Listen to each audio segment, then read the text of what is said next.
everyone. Good morning, good afternoon, wherever you are. As Eva said, I'm John Abraham. I am part of an organization called Appledore Research Group, and I lead the digital enablement research practice at Appledore. We are a telco, media, and technology-focused research firm based out of the United States, and we focus specifically on the telecom stack as it applies to telco-specific software, be it MNOs or MVNOs. All right, so in our industry, as far as telcos and telecommunications is concerned, there is no such event as MWC. And I think the unique bit about this particular event is that even though it's telco-centered, it has been quite successful in drawing in a varied and influential audience from across industries. And this year's event was no exception. In fact, it was perhaps as good as any, if not slightly better than the best that we have ever had.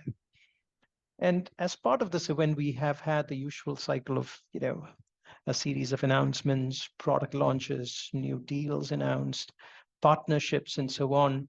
And to add to that, we also had a subtrack within the main event that's focused on MVNO. We had a sort of a half-day MVNO Congress as well. So there's a lot to unpack, and I'm really pleased to welcome a panel of experts who will be joining me to discuss the key takeaways from MWC 24. First, we have Dr. Muslim Elkotob from Vodafone. He's a senior executive leading the Design and Business Development Authority within Vodafone Business. Next, we have Alexander Tsao. He's the Vice President of Global Sales for PWG Network Solutions. It's one of the largest aggregator for MVNO connectivity in the United States. Alexander has over 30 years of experience working across multiple industries and specialties. And since joining PWG in 2020, he has worked with over 100 new entrant MVNOs. And finally, we have Jignesh Dave. He's a chartered accountant and also a startup builder who's currently serving as the CEO and founder at Next Communications, which helps brands to transform mobile airtime into a currency, helping boost profits and loyalty. Welcome to all the panelists. And once again, a warm welcome to everyone who's here with us. All right, we have a lot of ground to cover, so let's get started. The MVNO segment, in my view, is buzzing. I was actually at the MVNO Nation event in Valencia late last year in November, I think it was, and I was surprised at the level of participation and at the level of interest, especially from new entrants, people who do not have a background in telco. And to me, that is a sign of the potential and the confidence in the market, especially when people outside of the industry are looking in and trying to get in, in droves, literally.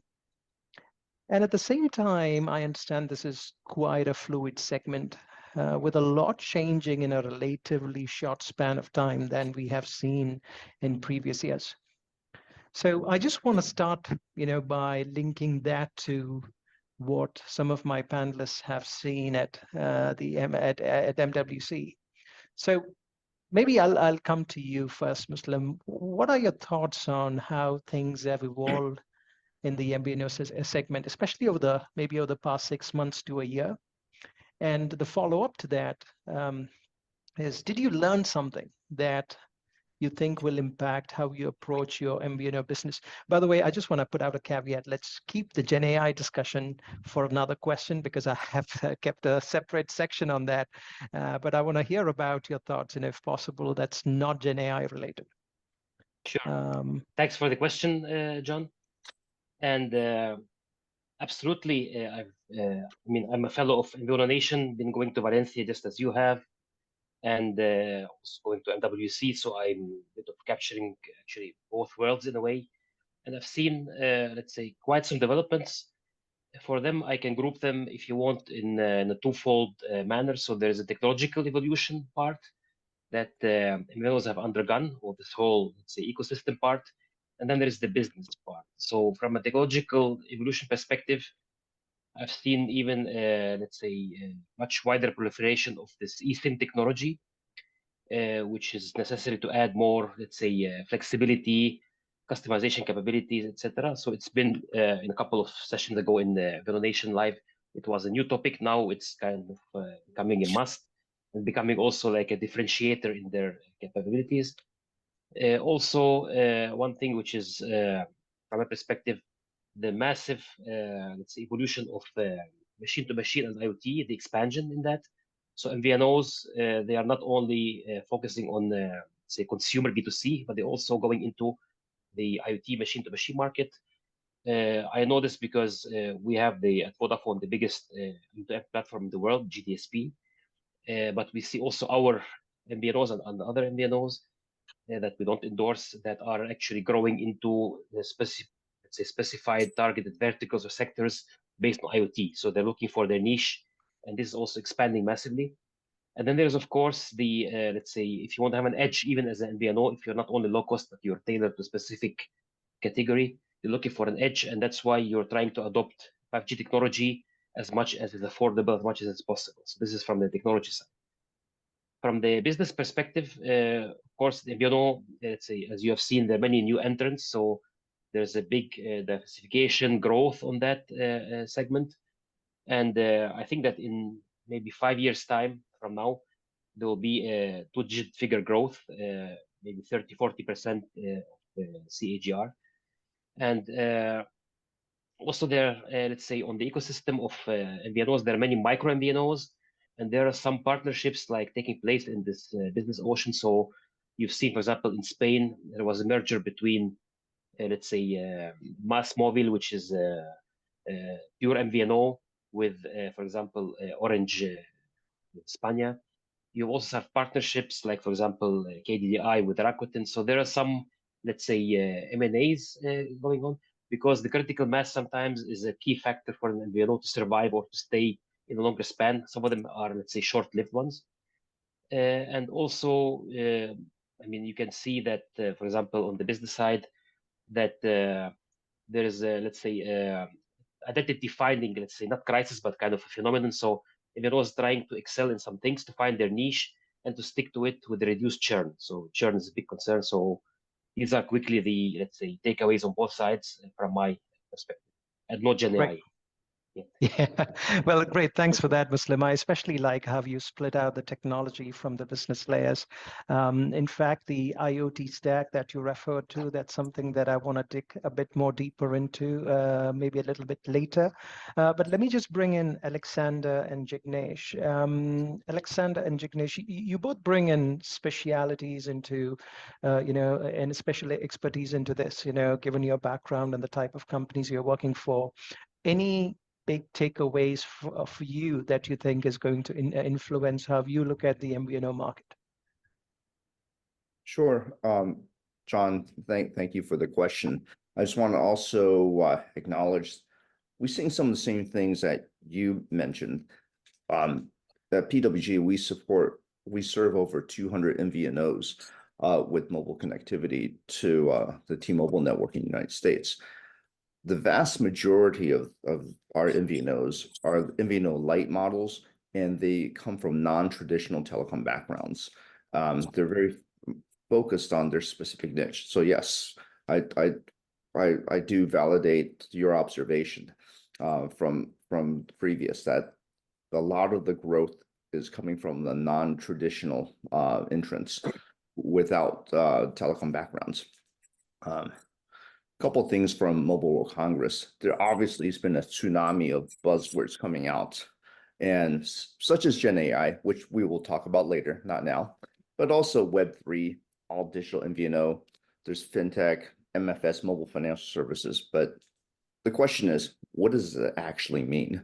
Buzzwords sometimes become a substitute for actually meaningful conversations, and actually impedes understanding. So I guess my takeaway would be, well, those are important technologies. Technology and trends are not necessarily the same thing. I think the real question should be, what are the underlying trends that the new technologies are trying to serve? Or more importantly, what are the differentiated experiences that new technology will enable? So just paraphrasing Steve Jobs, you start from the experience you want to create and you work backwards from that. In other words, the point isn't necessarily the technology, but the experience you're trying to deliver to the customer. So there are my takeaways, 3 experiences that would be probably the overall theme. There'll be 3 experiences. One is micro personalization of service. Number 2 will be flexible instant service delivery and provisioning as well. And here's a big one. Number 3 will be the transformation of your phone into a trusted environment or a device, which is especially important for mobile financial service with authentication ID, mobile payments, remittances, and credit services. I'll pause right now, so be respectful of the time. Jignesh. Right. Thank you. Thanks, Alexander. A lot to dig into there. Hopefully, we'll have some time to get to a bit of that, a bit of what you said. Jignesh, what are your thoughts, key takeaways or big takeaways from the MWC? Sure, John. I basically kind of agree with both the co-panelists. And if we look at Next Communications perspective, what we've witnessed is a rapid pace of change driven by technological advancements, shifting consumer demands, and some regulatory developments in certain markets, And one key takeaway that will impact how we approach MVNO business is the growing importance of partnerships and collaborations, In an increasingly competitive landscape which we are into, forging strategic alliance and with network providers, technological vendors, and content creators will be very, very essential for MVNOs to A, sustain, and B, deliver the desired growth, Additionally, I think we at Next Communications also emphasis on agility and flexibility, which was highlighted very well at the World Congress in Barcelona last month or a couple of months ago, which reinforces the need for us to continually innovate, adapt, and anticipate market trends to stay ahead of the curve in this dynamic industry, And that's the key takeaway as I would sum it up here. Great. Thank you. Thanks for that, Jignesh. Sure. Let's talk about the elephant in the room, so to speak. I mean, Gen AI was front and center at the event. I, in fact, actually spent a few hours going through different demos, across the show floor. And I'm sure I probably covered maybe just a fraction of that, because almost every booth had some reference or the other, some demo or the other tied up with Gen AI. One observation I've had, one key takeaway I've had from the event was that much of the focus of Gen AI, at least from a demo perspective, was on trying to improve internal efficiencies rather than taking it out and opening it directly to the front-end customer.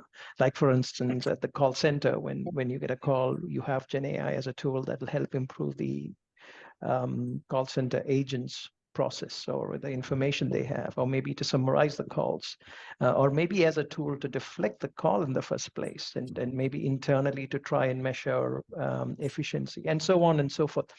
But I'm keen to hear from you all. What was your take on Gen AI, specifically from how does it impact MVNO operations? And one question I've actually wondered is, does Gen AI have immediate, as in a short-term impact on MVNO, or is it more of a medium term, as in greater than 1 year? Muslim, let's start with you. Thanks for this excellent question. So I just share your view because I also had some moments spent on some demos by especially some tech giants. I won't name them now. Looking at different, let's say, themes with Gen AI, blending, graphics and generating some impressive impacts. But for me, this is the thing. I'm very happy that we also had an introductory session before ours talking about the 6G and the 6G world. So for me, I see anything Gen AI related to be part of, let's say, operators' daily business model, especially if it's an MVNO. It is to have what I call native features. So meaning that if you have, let's say, basic, let's say, security, basic resilience, if you have any basic, let's say, automation of operations, like an assistant. So any basic operations that are part of a player, like an MVNO, if this becomes a standard native by design, then Gen AI will play a role there. But you cannot, let's say, bring Gen AI and put it on top as an add-on assistant, for example, for an operator, and then make it suddenly, let's say, automated. So that's why things that come native by design, this will take time. It's going to be a span of more than definitely 12 months. Then you can really expect things to take a change. I'm also, because I'm working with 5G and 6G standards with different SDOs. That's why I look at the transition, and this is basically for me the key trend, that 6G is the enabler of native features, especially on the underlay part. And then when you have basic automation of certain, let's say, operations, resource provisioning, management, interactions which are automated, then you can really achieve more. Mhm. And let's say from a GenAI naked, let's say, perspective towards MVNOs, of course, we all know this famous assistant example. So you really want to automate customer service operations. At the same time, you don't want to risk, let's say, annoying those customers. So it has to be something as at least as good as, let's say, human interaction, or taking away something that you don't want to do with a human. So it should be really an added value and not a nuisance to the clients. You also have, of course, with GenAI, the ability to do, let's say, specialized targeted marketing, better kind of segmented sales. So the way that you approach customers, retain them, the way that you really, let's say, define a strategy personalized per customer or per cluster in your, let's say, overall MVNO customer base could be, say, greatly helped by GenAI. That's another thing. And also, of course, depending how much, mostly today it's a turnkey delegated service to some MNO or some service provider. But if you are doing something yourself as an MVNO, you can really, let's say, improve operations as increase efficiency, as you mentioned in the beginning, in a way that you let AI take over that part. So basically, these are the, let's say, three main components I see where it could play a role, or where it's going to play a role. But to make a tangible impact, it's going to take more than 12 months, especially to see native, let's say, integrated features run by AI. Yeah, that's good. I think I'm aligned, especially with regard to the timelines there, Muslim. Alexander and Jignesh, we are a bit behind on times and the number of questions we have, but maybe you can provide us a brief overview of what you think about when and how Gen AI will become applicable within an MVNO perspective. Well, let's acknowledge. Alexander. Yeah, Sure. go on. Sorry. Let's acknowledge the obvious is that we're just scratching the surface of Gen AI capabilities. In many respects, we're constrained by the limits of our own imagination at this point. But with that being said, Gen AI is a tool, and the tool is never the point. The point is always the customer experience. So, what are some of the things that at this point of the technology? What are some of the trends that we see that Gen AI can enable?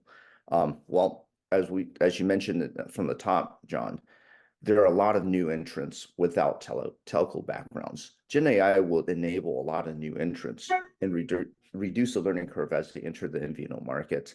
I think Gen AI will also increase the trend towards the micro personalization of service. Individual MVNOs will be able to much more finely deploy their product to very specific niches, maybe even generate new type of rate plans on the fly. The Gen AI will enable BSS service with natural language construction. I think there are some people doing that now. Gen AI should help with the self-provisioning of mobile service over super app.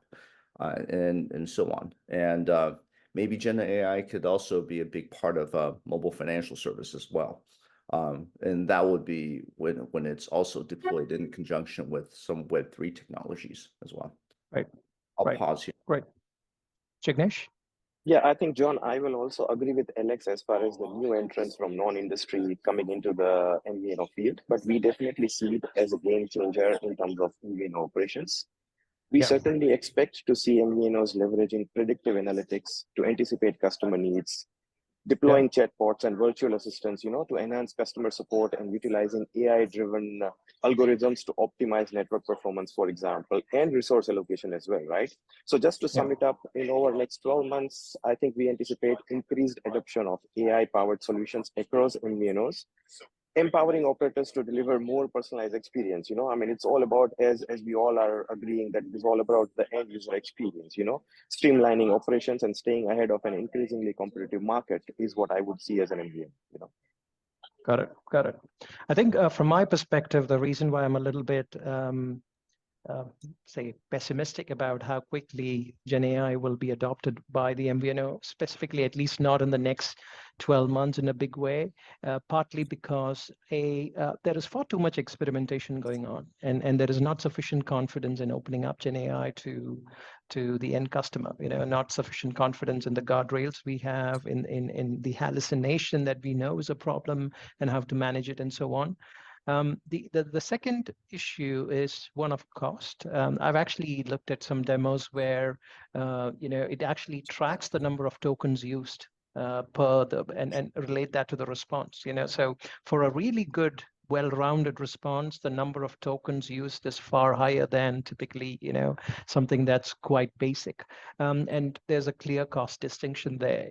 That's something that I think is a short-term problem. Over a period of time we will have far more accessible price points in terms of processing power and so on, which makes it way more accessible, but at least in the short term, for these two reasons, I suspect that adoption specifically within MVNOs will be slower. Again, that's my view. Happy to have a separate chat later, but we've got other questions here. Let me just turn to you, Jignesh. We have heard a lot about, and I also brought it up, about how a number of new entrants are not from a telco background, as far as MVNOs are concerned. What do you have any takeaways? I mean, we spoke about Gen AI already, but any takeaways apart from that about how these MVNO should approach their technology stack? Or any new observation that you have had specifically in the light of MWC 24? Sure, John. So basically, look, as we have all already discussed, right, that I mean, there are so many new entrants which are not from the industry. And if you look at the key takeaways, it's been clearly evident from the MWC 24 that MVNOs definitely should prioritize on flexibility, scalability, and agility in their technological infrastructure. Right. I mean, this includes embracing cloud-based solutions for increased efficiency and cost effectiveness. Like, for example, if I give you a next communications example, we've just introduced one step ahead of the chatbot. We've introduced a thing called WhatsApp Commerce, where we onboard a new customer in less than 85 seconds. I mean, whether you are 39,000 feet over the sea level into an aircraft, you can activate a new eSIM by just sending a WhatsApp like you're sending it to your buddy. Additionally, I think new MVNOs should also focus on building robust partnerships, which I highlighted earlier as well, with technology providers and ecosystem players to access cutting-edge solutions. I mean, and when I say that, it's about content creating or consumer behavior driving, that will accelerate time to market and ensuring the reach and penetration for the new MVNOs, And by embracing a technology stack that is agile, scalable, and future-proof, new MVNOs certainly can effectively navigate the dynamic landscapes and positions themselves for a success in a longer run, and that's what we are currently trying to deploy with our customers in a couple of continents, which seems to be working, Yeah, I certainly agree on that cloud bit there. I think, if anything, cloud has to be front and center in this particular adoption curve because of what it enables, the time to market, the cost benefits, and so on. Alexander, let me actually bring up another question for you, which, we heard about how you are one of the largest aggregators in the United States market, clearly working with a number of operators in that region. Talk to us a bit about how the wholesale agreements are evolving. I think this was also a question that was asked in the previous session, but it's such a pertinent issue for MVNOs in general. Alexander, what are your thoughts? I'm sorry, can you repeat the last question? What are my thoughts about what? How wholesale agreements, how was that evolving? Did you say resale agreements? I think that's the wholesale agreements. The wholesale agreements. I'm sorry. I beg your pardon. So, well, that is my entire business, is the wholesale of mobile connectivity to MVNOs. So traditionally, wholesale agreements are challenging. They're complex. MVNOs are not necessarily the easiest partners to work with. I mean, that's why PWG exists, is that we simplify the process. We already know that, especially for our customers, many of our MVNO entrants, they don't come from telecom backgrounds. The carrier operations aspect has an extremely steep learning curve. So this is especially important for these new MVNOs to work with the right ecosystem partners from the wholesale side. That would be, in my case, PWG, to the OSS BSS stack to reduce that operational burden, shorten the learning curve. So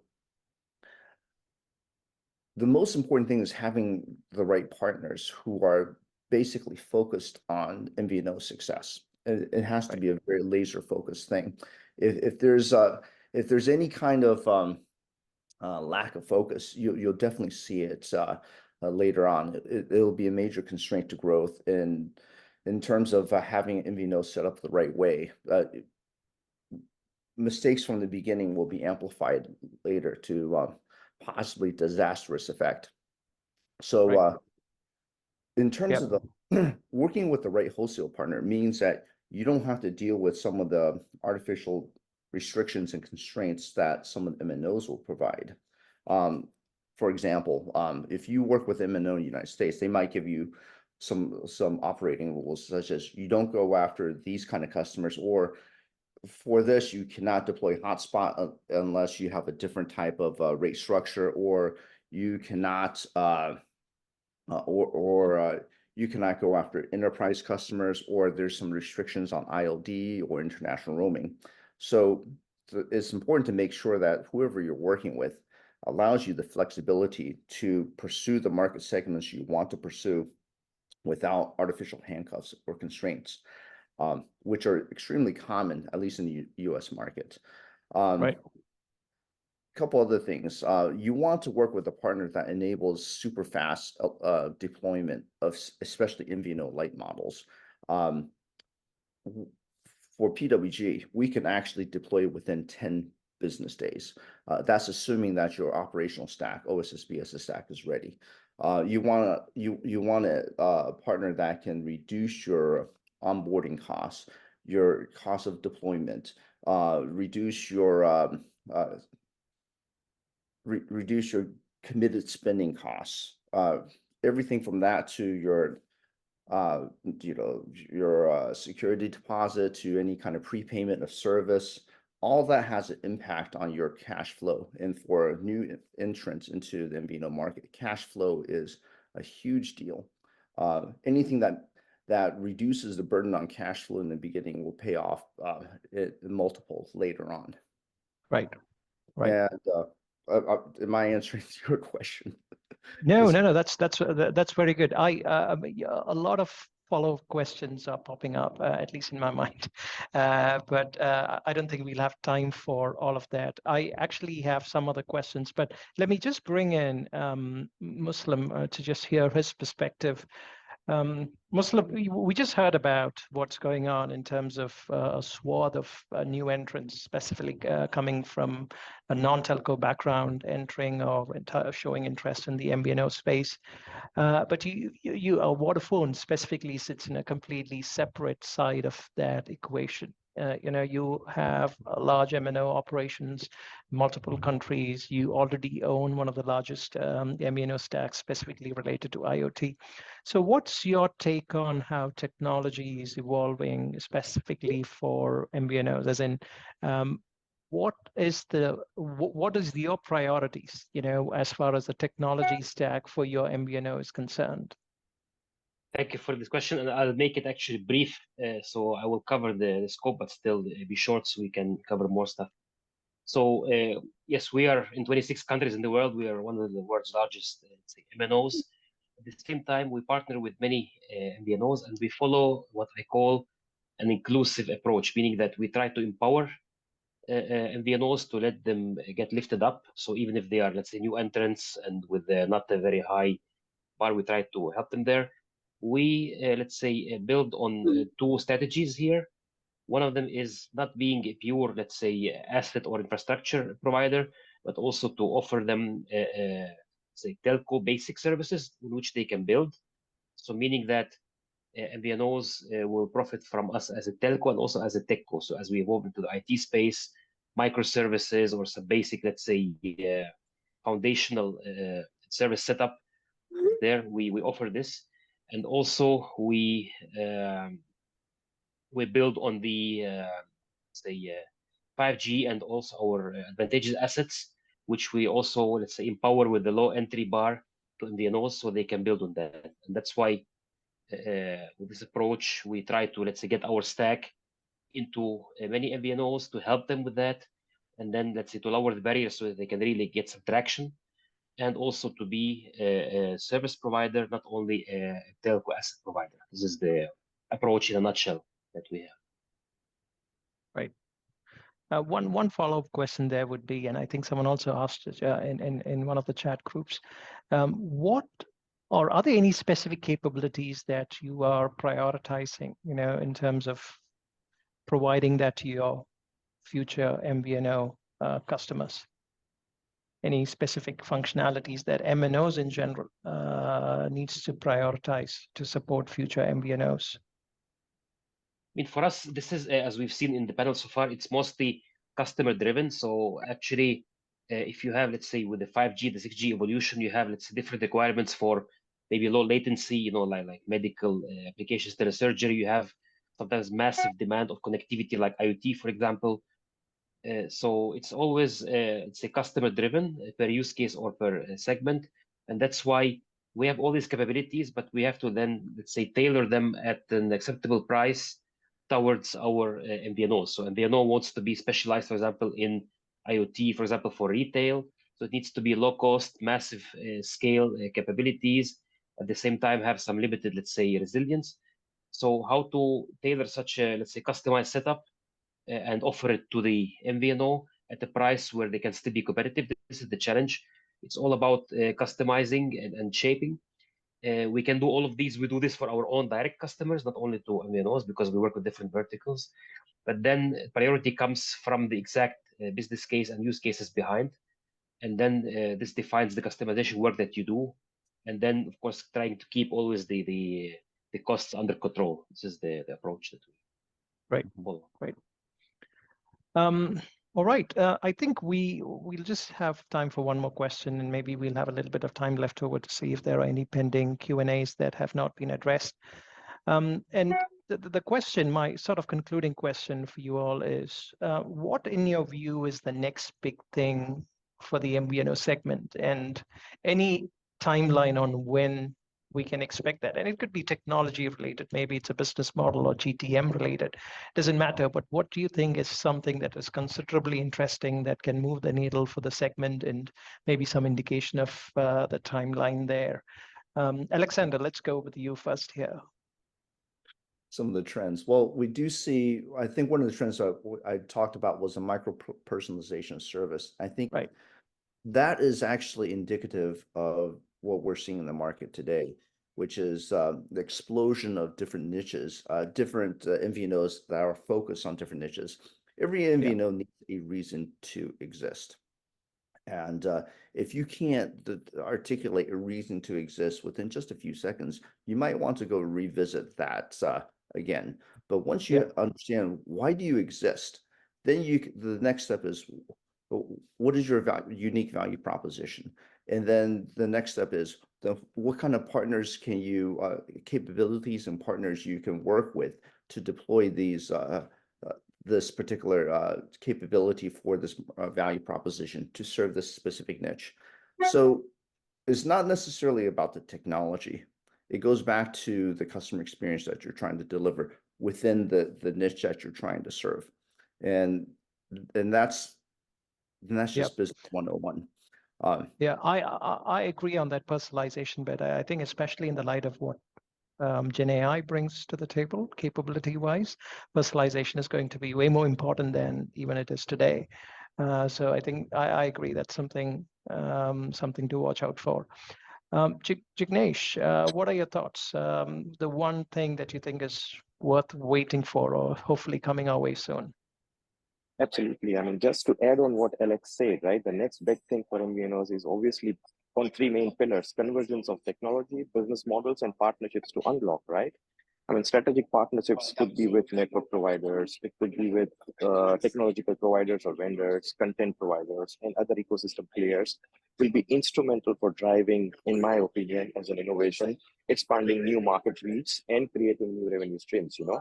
I mean, while the timeline for this developments may vary, we expect to see significant progress over next 12 to 24 months in our ecosystem is what my take on the next big thing, you know. Right. Muslim, what are your thoughts? Yeah, thank you very much. What I see is eventually going to come. It's inevitable. It is the, let's say, shape taking or sedimentation and the formation of the landscape of MVNOs. Because today, every time I see an MVNO, it's not clear what is their exact strategy, what is their target segment. So we need, we will see a clear segmentation, meaning that MVNOs to survive, they will have to really specialize and be loyal to this specialization. If they want to, let's say, serve a pure IoT for retail, or they want to target a demographic group, for example, like, you know, elderly people or youth. So today they have, let's say, out of this fear of losing customers or not getting enough market share, they have like fluffy, overlapping, slushy kind of offerings. And then there will be clear borders that will have to be drawn, let's say, by nature organically.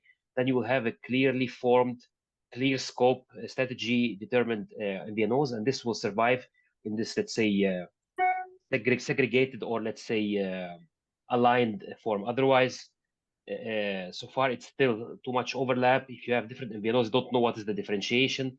We need to have clear cut, let's say, offerings. And this one takes shape. I think 2.5 years will have a very clear segmented. And then you can really say, I'm a new MVNO, I'm going to go into this kind of category. Today, it's too much overlap and difficult for customers and for MVNOs to really survive and not cannibalize on each other's shares. Right, right. That's very good. Before we close, I just have one more question here, which I don't think we have answered. It's got to do with Wi-Fi offload. So any thoughts on Wi-Fi offload and how it applies to MVNOs specifically? Anyone on the panel? Sure. This is a significant area of focus for PWG, actually. This is we see Wi-Fi offload as a strategy for MVNOs to dramatically reduce their network costs if we can deploy it the right way. There's still some obstacles in seamless adoption and deployment, and we haven't seen. We're still searching for that right solution that combines that offloading, reducing of network costs, plus the ease of deployment and seamless use. But this will be an area of focus for us.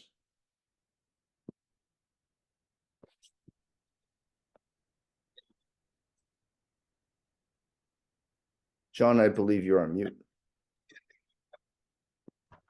Yes, thank you, Alexander. So thank you, everyone. I will hand it back to Eva now. Special thank you to the panelists for joining us here. Thank you. Thank you. Thank you. Thank you.